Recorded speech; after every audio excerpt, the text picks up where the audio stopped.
Hey guys, this is Gaijin Hunter. I wanted to do a podcast-like style video where I go through and talk about all things Monster Hunter Rise.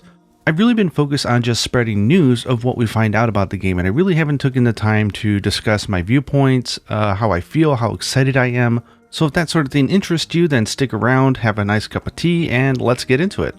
As always with these podcast-style videos, of course it's only me because of my time zone, so I apologize. It's a one-man podcast, so to say. I am going to just be looping the Tokyo Game Show footage in the background and some trailers and stuff like that, so if you haven't seen those, please enjoy watching those as I talk, but the video won't necessarily match up with what I'm talking about because I want to go unscripted and just talk and really say everything that I want to say. So I think a really good, structure for talking about this is going over my Monster Hunter Rise wish list.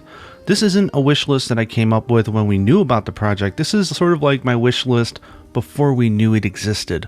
So this was me coming off of Iceborne saying, we just got done with an awesome game that had its own concept, we got the immersion, the world, what would I like to see in the next game? So don't take this as a list of things that we don't have now that I want. This is just things that I want in the next game, and a lot of these things would be on my list for any game in the series, so don't misinterpret it please. So the first one on my wish list is platform Nintendo Switch. Now I'm not saying that I wouldn't want it to be multi-platform, that would be a stupid thing to say.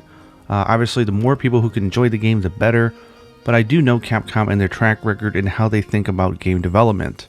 I mean, just take something like Monster Hunter World or Iceborne, for example. That was them, the concept of having a living, breathing world with full immersion, utilizing all the latest technology that they can, so it made sense that they went for consoles, because that's where they can achieve that, and it's also the reason why they're never going to port that game over to Nintendo Switch, because it would jeopardize the vision.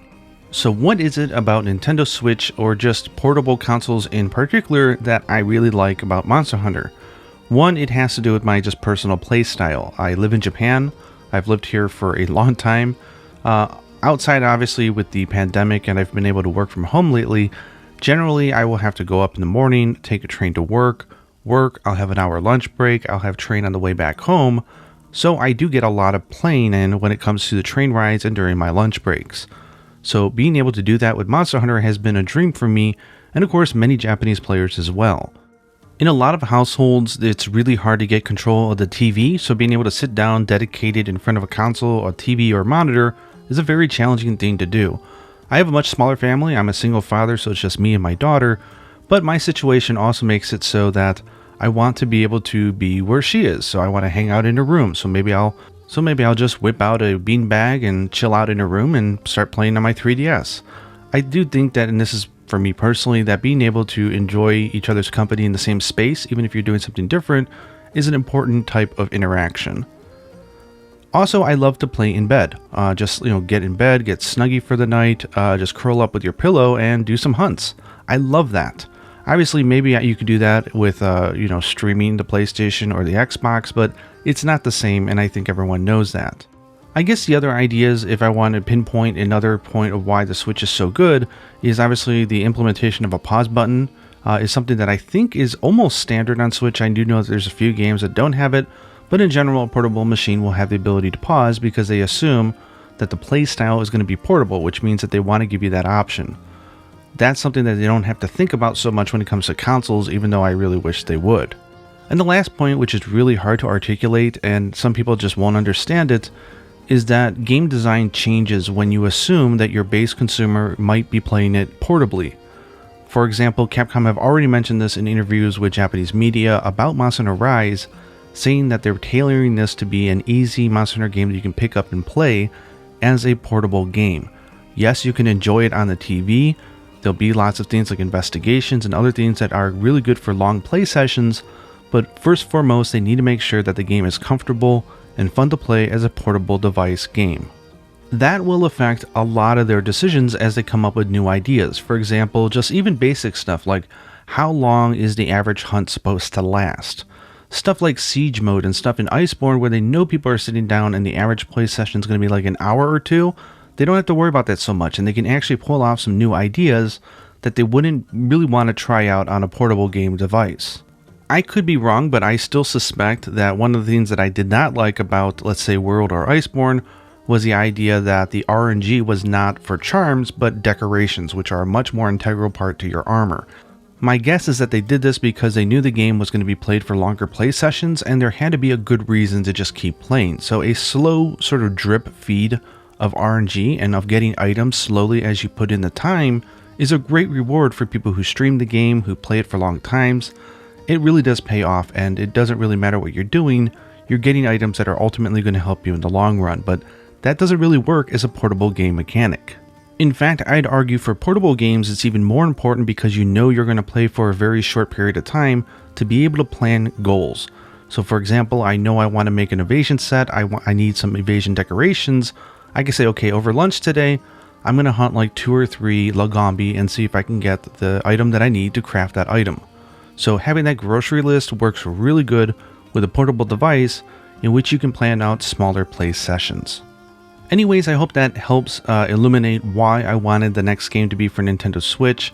And honestly, it really wasn't even wishing. It was kind of obvious it was going to happen because, as you guys are seeing, these games take about 4 years to develop.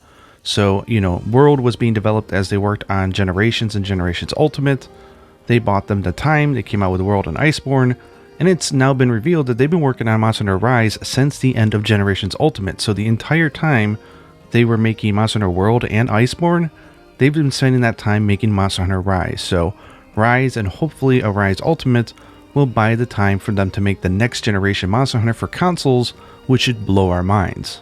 Okay, moving on to the next one was seamless maps. This was something that Monster Hunter World introduced, and I don't ever want to go back to separated areas. I absolutely love the idea of a seamless map, being able to run anywhere, not have that loading. There's just something about it. Like, there is, of course, beauty of the old maps where, you know, if you needed to get a mental break or if you needed to just break away and heal, you can just leave the map that you're in and go to the next map and do that. They are adding that in Monster Hunter Rise in these sub areas. So the sub areas work as sort of like that break zone where a large monster can't enter, you can't really hit it. You can gather some buffs to help you in the hunt, but it's a safe space. So I do love that they're bringing that sort of best part of the old system, but they're mixing it with the seamlessness of the new games, which is really where the series needed to go, and I think it was just hardware restrictions that stopped them in the first place. The next one is damage display. Now, I'm not talking about like the actual health of a monster. I don't ever want to see that, to be honest. I love the idea that it's a living, breathing creature and that I should be able to tell where I'm at by looking at it and how it's acting. How many parts are broken? Is it limping? That's a beauty of Monster Hunter that I don't think they'll ever change. But when they added in being able to see the damage output of all your attacks, that was something I was a little apprehensive at first when I first heard about it for World, but man, do I love it. I think anything that helps communicate to the player when they're doing something good or doing something not so good is a great thing because we want to get better as hunters, and what better way than to know what you're actually outputting. Now, it is an option, I'm sure, so if you don't want that, you don't have to have it, and I do hear this argument every time to time, people thinking that this whole min-max or, you know, my DPS, and like the people who really overly sometimes like push the agenda of going for max damage, this was a result of damage numbers, but it's not. Like, players have been like that since the beginning of Monster Hunter, right? Everyone has a different way they enjoy the game, and that's fine. In fact, that's great that there's multiple different approaches to enjoying Monster Hunter. So I have nothing against anybody who loves the min-max game, who loves the meta. That's great. That's a whole nother layer that you can enjoy. I think the part that people don't like, including myself, is when people who really get into that style of play try to enforce or push it on others. So don't do that if you're into it, but do enjoy it. While I don't know how it would work because there'd just be too many numbers flying around, I would like, at least maybe in a training room, I would love the option to see how much elemental damage you're doing, because I still think people don't quite understand how elemental damage works, and the game is not helping them. The next thing on my list was fast gathering. This was another change that I really enjoyed in Monster Hunter World and Iceborne, and I think we'll never go back to needing stuff like bug nets in order to gather bugs, or pickaxes to mine ores and stuff like that. I love the idea that, you know, if you already put in the effort to do the exploration and go to the gathering spot, you should be able to gather. And because the gathering is so fast now, you can do it during a hunt, where before you literally had to pull out of what you were doing, you know, whip out a pickaxe and start mining an ore, and online that would be pretty taboo. Like, what are you doing? Like, we're all trying to attack the monster and you're sitting here mining ores. Like, stop it. So I love the idea of fast gathering because it makes it not taboo, and it allows players to, I think, encourages them to explore the maps more and to find out where those gathering points are. So I love it. I love the fast combine, the auto combine. All of those were great quality of life changes that I think most of us want to see in every game going forward. And in case you didn't know, Monster Hunter Rise is going to have this. They've already confirmed it, and you can see it in the gameplay. When they pick up some honey, it automatically grabs it without any extra motion, and it automatically auto-combines the Mega Potions, so very happy about this. The next one is Paintballs. Like, I get it, there's nostalgia with throwing a paintball at a monster to market, but come on, that system was outdated. Now, I'm not a huge fan of the Scout Flies. I thought it was a neat idea, and I think it works for Monster Hunter World, but even in that game, after you did it a few times, your level of scouting would go so high that you would just automatically know where the monster is pretty much at the beginning of a hunt anyways. So they have confirmed that Monster Hunter Rise will not have paintballs. They won't even have Scout Flies. They said that this time they don't want trying to find the monster to be part of the gameplay loop. The cycle should be more about, I know where the monster is, there's all this terrain and all this verticality, how do I want to go to it? Do I want to just, like jump on my dog and run to it? Or do I want to go over some cliffs, maybe grab some buffs, maybe grab some power-up or items that could be useful, grab another wire bug, and then go at it? It's up to you. So I think that they're purposely stepping away from it from this title because they want exploration to be fun. And so basically you'll just start a quest, you'll throw an owl in the air, there's like a little cutscene, and it will mark your map of what monsters are where. So I love it. I like that they're doing it with an owl, at least trying to explain it and not just saying, oh, it's a game. They always find a way to integrate the system in some type of way that makes sense. So having an owl go and scout the area is kind of a cool idea. Okay, moving on. This one's a little bit more detailed, but backwards evading. So if you're new and you started in World or Iceborne, you already know that after you do an attack, you can do an evade backwards. That was never the case in previous games. For example, if I did a forward slash with a longsword, I could not evade backwards. I could only go left or right. That was incredibly limiting, and honestly, that kind of stiltiness is what sort of added to the difficulty of the earlier games. But it wasn't a very good difficulty. Like, I love the ability to be able to evade backwards. It just changes the dynamic of what you're doing to a great extent. And like most scenes on this list, that is confirmed to be back in Monster Hunter Rise, so I was ecstatic to see that. The next one was No Clutch Claw. This is another one where I assumed was going to be the case because Monster Hunter games generally have one mechanic that really disrupts or changes or enhances or alters the flow of combat, and that is a feature that is basically special to that game, and that's how they make every entry special and not just, an expansion of the previous game. So Iceborne had the Clutch Claw. It was unique. It's debatable. People are really split on it. I don't like how integral it felt. For example, it felt like you were disadvantaging yourself if you didn't use it, versus something like, let's say, the Wirebug arts or Hunter arts. You can use them or you cannot use them. If you want to use them, it's just an extra option and a new strategy, but the game doesn't actually handicap you from not doing it. So I think the Clutch Claw was a little too integral, and it's just one of those cool ideas that, you see it in the game and you just say, okay, we know how that goes. Give me something new. So no Clutch Claw in Iceborne, I'm very happy to see. The next one is not one that I'm incredibly committed to, but I do feel that it would be nice if we can't trade for gems. What I mean is like the gold Wyverian prints or the celestial Wyverian prints. It makes sense kind of in Iceborne because there's so many other things that you need to get. There's a lot of RNG. There's lots of systems that are built behind the idea that you're going to be playing it for a long time. So being able to avoid bad RNG is a really good thing. And it turns out that it isn't that horribly broken, but for a mobile game or, like something portable like Nintendo Switch, it's not a feature I would want. I think it just automatically kills a lot of your gameplay time.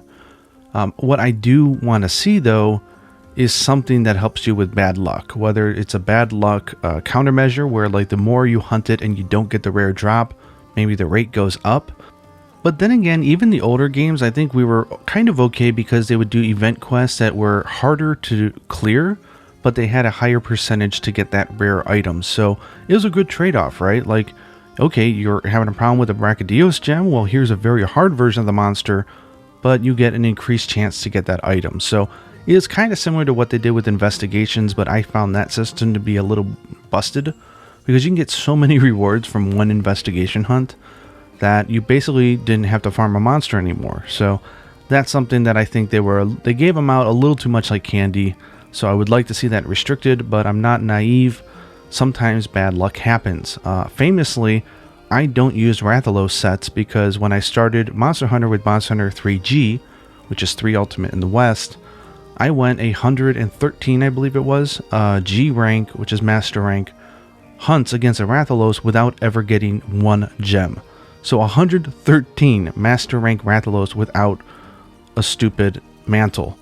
That's how bad it was. So I never got to make its armor, I never made its weapons, and as such, I never really fell in love with the monster or at all, whether it was Rathalos or Azure Rathalos, because it was just out of my grip because of bad RNG.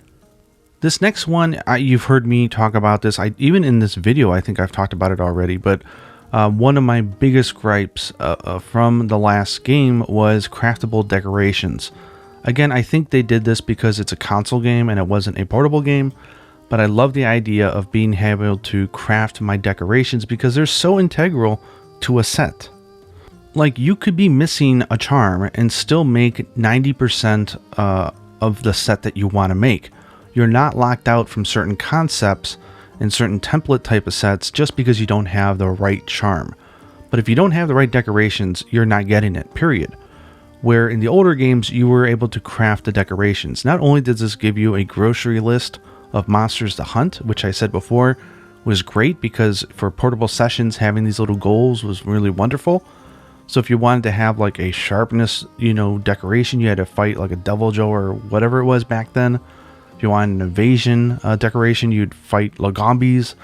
And all the decorations had skills that were really personified by the monster that you got it from, which I thought was cool as well. It was almost like a little piece of armor where the skill that you got from hunting that monster was encapsulated and represented in the decoration that you were able to craft. So I very, very, very, very much want to see this in Monster Hunter Rise. We don't have any information whatsoever yet, but my fingers are crossed because it is a portable title, so I'm hoping that they go back. The next one I have on here is no mantles, but I think I need to be more specific. I don't mind some of the mantles. I think the idea is interesting, like fire resistance mantle or stuff like that is cool. But I think that mantles that are too powerful need to be removed.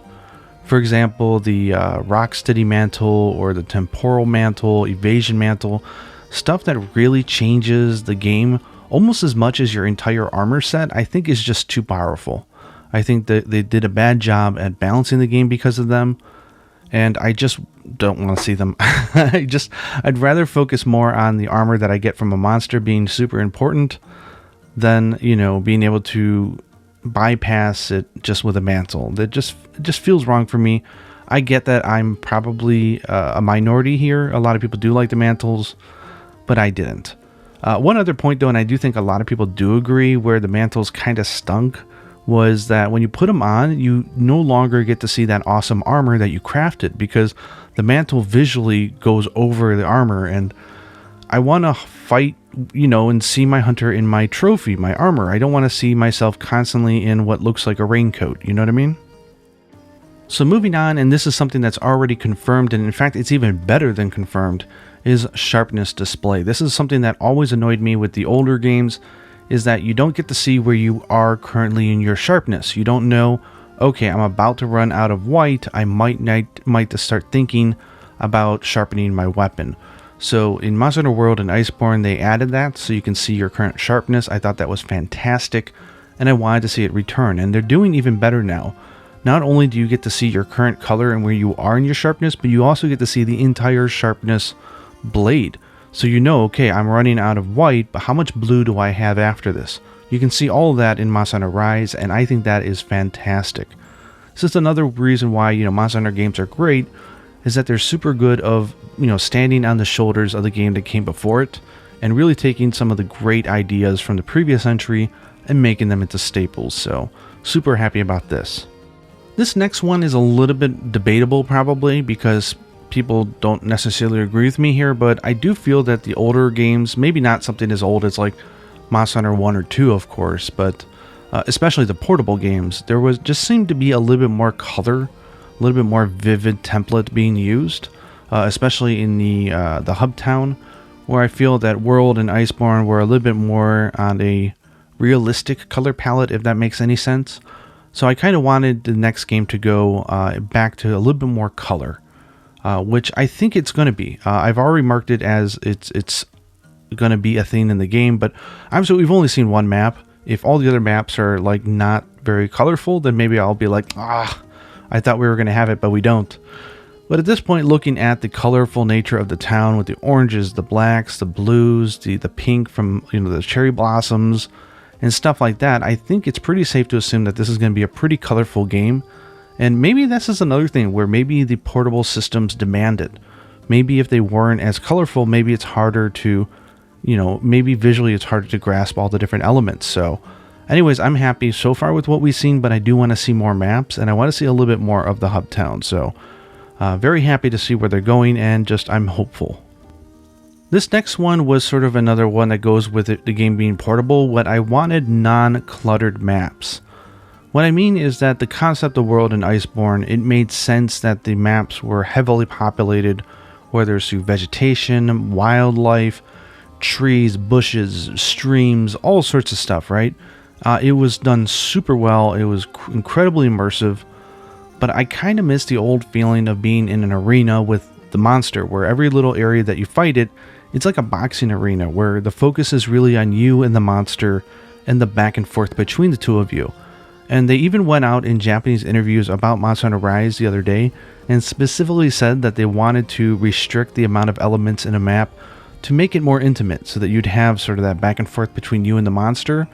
Now, I'm also assuming that this is also a sort of game system limitation. Obviously, there's only so much they can do with the Nintendo Switch. I mean, the thing fits in your pocket. It's only 1 teraflop of community power, so the fact that they're already being able to pull off what they're doing now is nothing short of a miracle. But I'm very happy to see that non-cluttered maps are back, because I just love that sort of boxing feeling. So if you haven't had that yet, maybe you're new to World or Iceborne, you might feel a little weird about it because it feels less like hunting maybe, because you're not going into a wilderness and tracking down a monster. But I think you'll come to appreciate both the simplistic maps and the colorful maps of the 5th generation. So I think both systems are great, but if I had a preference, non-cluttered is definitely the one that I like the most. So the next one I had originally put as quirky humor, but I'm going to reword it to not taking itself too seriously. I think this is a thing that we saw in previous games, especially the portable series games, much more than the main series, but they'd have a lot of jokes. There'd be a more emphasis on the felines, on some more cute elements, some more goofy elements. It just felt a little bit more whimsical and a little bit more the fact that it's embracing the fact that it's a game, where I think the most recent games are a little bit more realistic in the idea that they try very hard to be believable in their own right. I don't know if that makes any sense, because the game obviously is not realistic if you think about it. It's really hard to describe. I'm starting to feel that we might have this back, but I think we do need to see a little bit more of Monster Hunter Rise before we can make that assumption. But considering this is the portable team, I fully expect there's going to be some really hilarious things in the hub town, some fun mini games with the dogs and the cats, and just some ridiculous things that are going to make us smile. And now the elephant in the room, the one that I know a lot of people are split upon, especially if you didn't play the previous older games, which is the separation of an online village and an online optional gathering hall. This is how they used to do it in the older games, is that you'd have a dedicated offline village for story progression. This is where you got the majority of the cutscenes, the background story of the characters and stuff like that. And then you had a completely separate gathering hall. This could be obviously done offline as well if you wanted to, but it was primarily focused for online play. It would have a different variety of quests. It would have different key quests to do, different monsters to hunt, and it would be its own progression. It would get much harder than the village did. The village was kind of like the story campaign mode, and the gathering hall was what you're used to now in Monster Hunter World and Iceborne, with some massive, amazing boss at the end. There's a few reasons I want to see this. One of them is just quest variety. I think the amount of actual quests in Monster Hunter World and Iceborne was quite limited. I think it's a combination of both getting rid of the village and the gathering hall and just making it a gathering hall, and also a combination of the fact that they had that long-term sort of play system with the investigations. But I love the idea that in the previous games, the offline village and the online gathering hub had different quests, so there was much more variety of things to do. Another thing I really liked was just being able to have a clear goal when it came to the story mode. Like, there was a definitive ending, so there was motivation for players to do that. And the quests were not as hard as the Gathering Hall one, so it was a good place for players to really practice and get good at monsters, and then go online and show off their skill. Like, one of the things that I said years ago, and I still stand by it, is that really good Monster Hunter is like jazz. It's when four soloists come together. And I truly believe that, and I think that the village quests offer a much more handleable, manageable way for you to enjoy the game without forcing you to go online with other players. And honestly, I may be alone in feeling this, but with Monster Hunter World and Iceborne, the fact that everything was doable solo, they made it a handicap in many cases to go online with other players. It was always easier to just solo it, where in the older games, the Gathering Hall, if you wanted a challenge, you'd solo it. That was tough. Village Quest was, like the solo mode, so I fully expect that's going to be the case with Monster Hunter Rise. They did confirm they are going to scale the difficulty of the Gathering Hall quest by player count, but for the fact that they have single player is the village, I'm assuming that they're going to start scaling from 2 players and above when it comes to the Gathering Hall, which is great because I love seeing speedrunners, and I love also doing it myself. To do a multiplayer sort of quest alone adds a little bit more challenge, but it's not required, and that's a great feeling. And when you go online with other players, it's almost always a benefit. So you're encouraged to do so, and it feels good to do so. So it doesn't feel like you're rolling the dice and hoping you don't get some really bad players. It's just weird, right? I mean, it's a cooperative online community game. So when you're struggling, the advice should be, why don't you go online and get some help from some other hunters? Where now I see people struggle, and the advice half the time is, you should just do it solo, it's easier. And that just feels really weird considering that this is Monster Hunter. So anyways, this is confirmed to be back in Monster Hunter Rise, so I am a very happy person. The next one on my wish list was unique monster types, and what I meant was, I think a lot of us have romanticized memories of Monster Hunter 4 in particular, because it just had different type of monsters that we're not used to. Like, not everything was just a wyvern or a beast or something that we've seen before, but with a new color. There were some monsters that were like, whoa, what is that? And it really changed the gameplay. So I'm looking for stuff like, Monster Hunter 4 had snakes, it had spiders, it had sharks. I mean, it had all sorts of stuff, monkeys, for God's sake. So I'm just hoping for some more unique stuff, and we're already seeing that that's probably going to be the case. Magnamalo is obviously a fang beast, which we don't see a lot of, so I'm happy to see it. He's got this crazy yokai theme, which is brand new. We've never seen that before. Acnosum looks amazing. It's a crane bird with a umbrella-like, like neck piece that it uses, and it spews fire, and the fire is something we've never seen before. We've got like this crazy Kappa frog who eats stuff and gets bloated, just like Zamtrios. We've got a mystery spider we don't know much about. Like, I'm excited. These are new types of monsters that we haven't seen before. So I'm very happy with what we're seeing, and I can't wait to see what other new stuff that they have up their sleeve.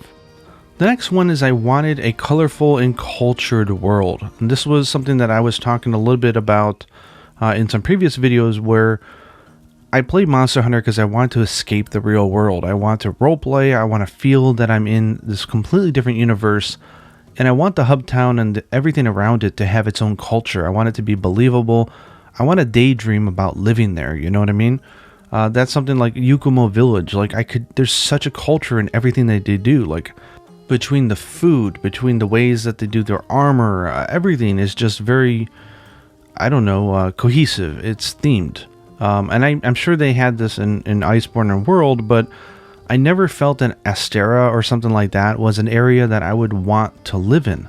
Like, I never felt like it was this fantasy land. So seeing Kamuda Village in Monster Hunter Rise is giving me Yukumo vibes. It's got its own culture, it's very Asian, everything about the animals that they use, the clothing that they wear, everything is so themed to this one cohesive idea. We've got the cherry blossoms, the rice balls, everything. And I can't wait to see the other features that they have. But so far, the world does seem to have its very own culture, and everything down to how the hunter moves seems to be sort of driven by that culture and that story setting that they have. So I'm super happy to see this. So the next one was kind of a cheap answer. I wanted something totally unexpected. Like if we just got a Monster Hunter game with all the stuff that we knew that we wanted and that was it, that'd be kind of boring. We want them to wow us with some new ideas, and they always do. Like every single game, they come out with something that just makes us go like, like crazy, right? Whether it's the underwater combat in Monster Hunter Tri, or the mounting in Monster Hunter 4, the living, breathing world of Monster Hunter World. We needed something that was shocking and something that we'd not think they had up their sleeve. And I'll tell you right now, the wire bugs is crazy. It's like essentially adding a jump button in this game, but even better. Like you're Spider-Man. They're making exploration fun. Also, they're adding in a companion dog with the Palamutes, so that was unexpected. So already this game is hitting all the marks for me with unexpected mechanics, and mechanic is the key word here because it changes the way the game is played. It's not going to be exactly the Monster Hunter that we've always played. We're not just going to pick it up, blow through it, and be like, okay, that was cool. Like, it's going to be a different experience. And what more could you possibly want out of a franchise than new experiences and new expansions of the core theme? So they blew me out of the water with this one. The wire bug is awesome. Never in a million years would I have ever imagined something like that.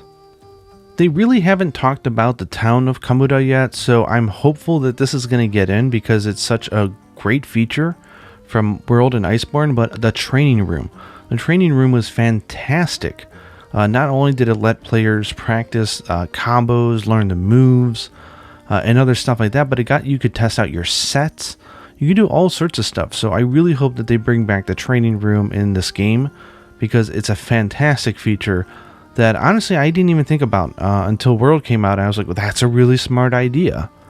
If I could get any sophisticated, I would like to see a training room with multiple options, which they kind of did in Iceborne. You had like a fake monster, and then you had just the log. I would love to see a fake monster that also moves. I know people are like, well, at that point, why don't you just go on a hunt? But that's not the point. The point of a training mode is that it's a safe area. You don't take damage, you don't run out of items. It's a safe space and it's predictable, which means that you can practice, and that's what I love about it, and I really hope they bring it back.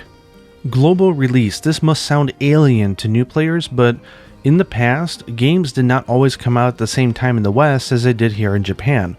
For example, we had a huge campaign for Monster Hunter Cross for the West because we were afraid that the Western release wouldn't even happen. Because there are cases like Monster Hunter 4 never came out in the West. They waited until the Ultimate expansion and they just released Monster Hunter Ultimate.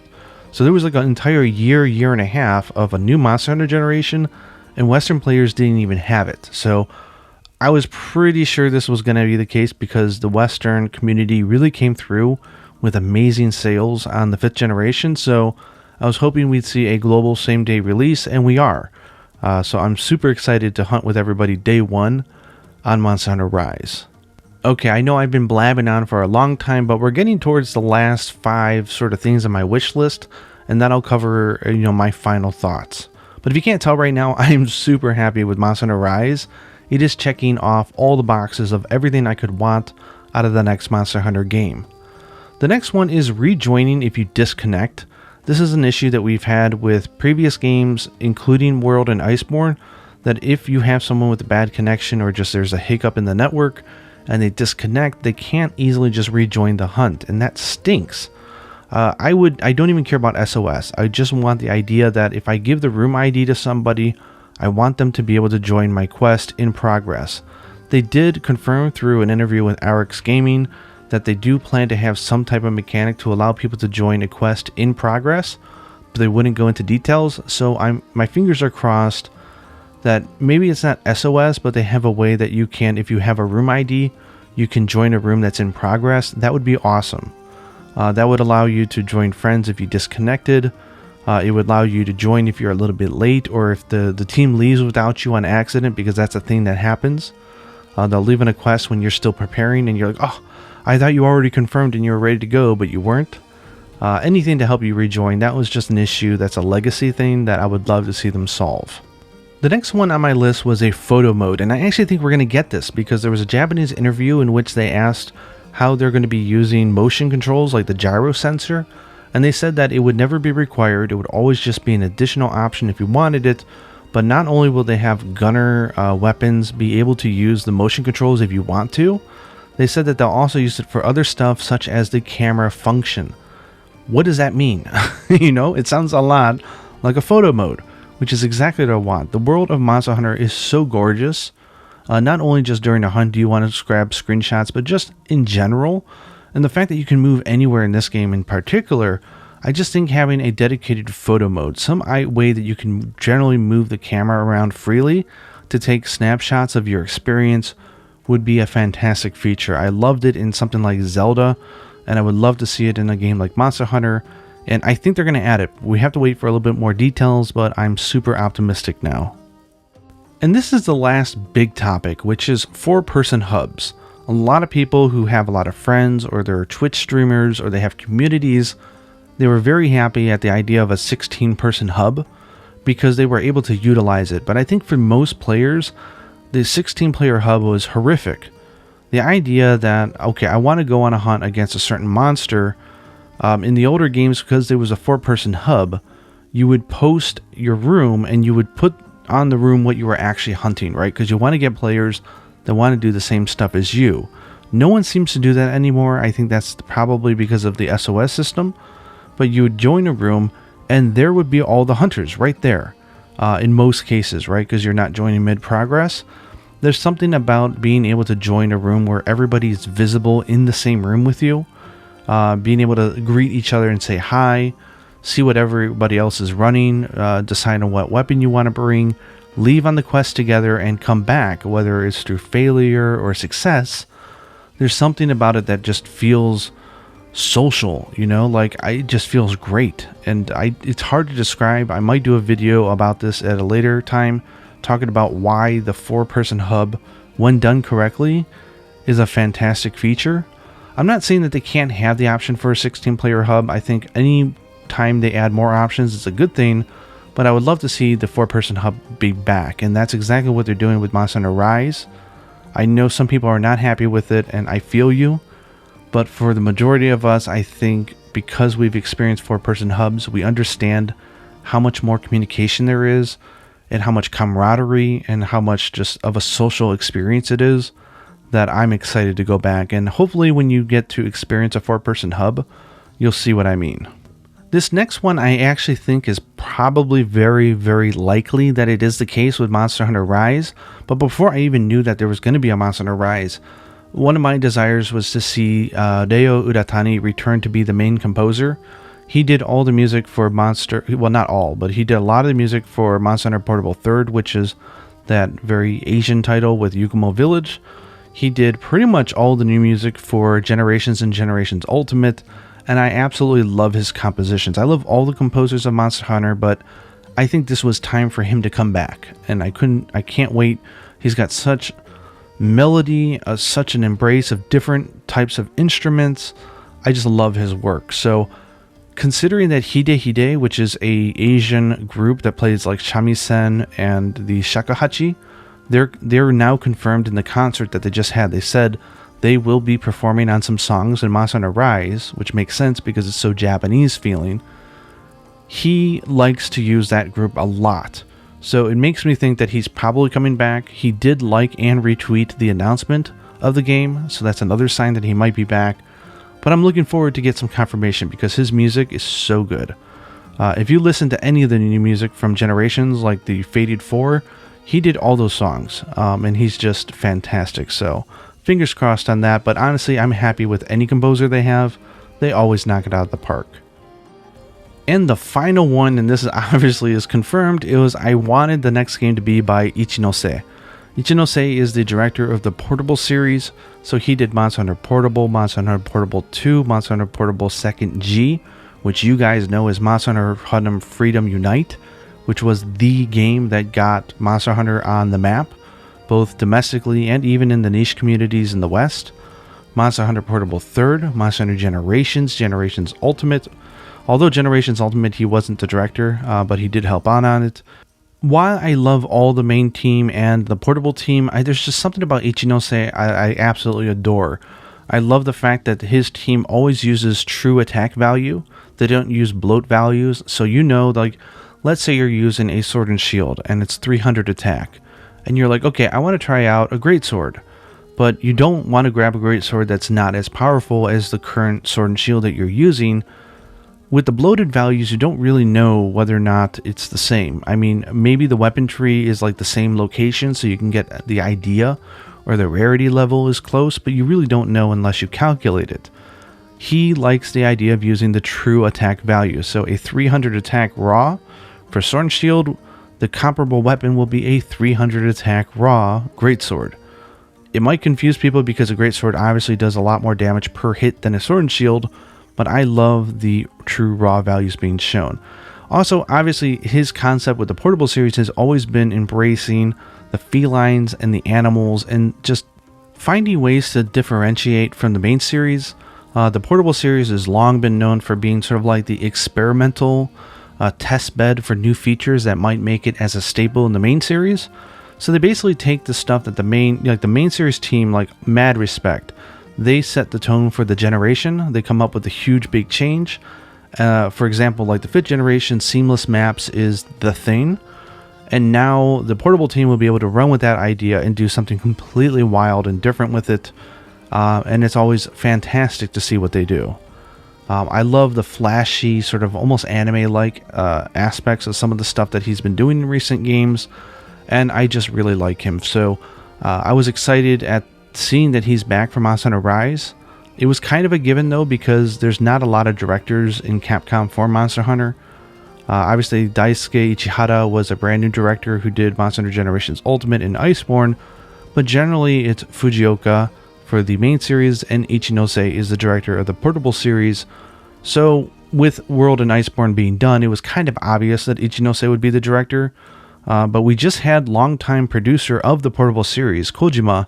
He left Capcom, so it wasn't necessarily a guarantee that it was going to be him, because that was like his right-hand man. Ichinose and Kojima have been around since the very beginning of Monster Hunter, doing games together, so it's going to be interesting. We have Ichinose as the director, and I think Ryozo is going to be the producer this time. He's just like the overall series producer at this point, which means we're going to get unfiltered Ichinose, so I'm very excited to see what he does. And for you Hunting Horn players out there, know that all the directors have like their favorite weapon. Tsujimoto only plays hammer. Fujioka likes playing lance, it's his main weapon, and Ichinose only plays hunting horn. So if you're a hunting horn player, you better believe he's going to have something interesting in store for the weapon when they show it, so very exciting. And I don't think I've ever rambled this long in a specific video, so let me know down in the comments below, has this been too long? Would you like to see it a little bit more concise? Is this just right? Are you interested in hearing my extended thoughts on all these subjects? I almost feel like my voice is getting raspy because I'm just talking so much. But this has been completely unscripted. I never wrote anything down, so hopefully I've spoken in a way that is cohesive and you can follow it. And hopefully it's been interesting, just to let you know how absolutely excited I am for Monster Hunter Rise. I'm going to cover this game like I've covered no other Monster Hunter game before. This is going to be my next 2 years of my life, so I'm super hyped. My excitement levels could not be any higher, and it's going to be a long wait until March. So once again, I would like the disclaimer that these are all my personal opinions. I understand that everybody has different things that they like about Monster Hunter, and that's a great and beautiful thing. And so if you don't agree with me on certain these points, that's fine, and that's to be expected. Anyways, I hope you found this video interesting. I hope you guys are looking forward to Monster Hunter Rise as much as I am. And until next time, happy hunting.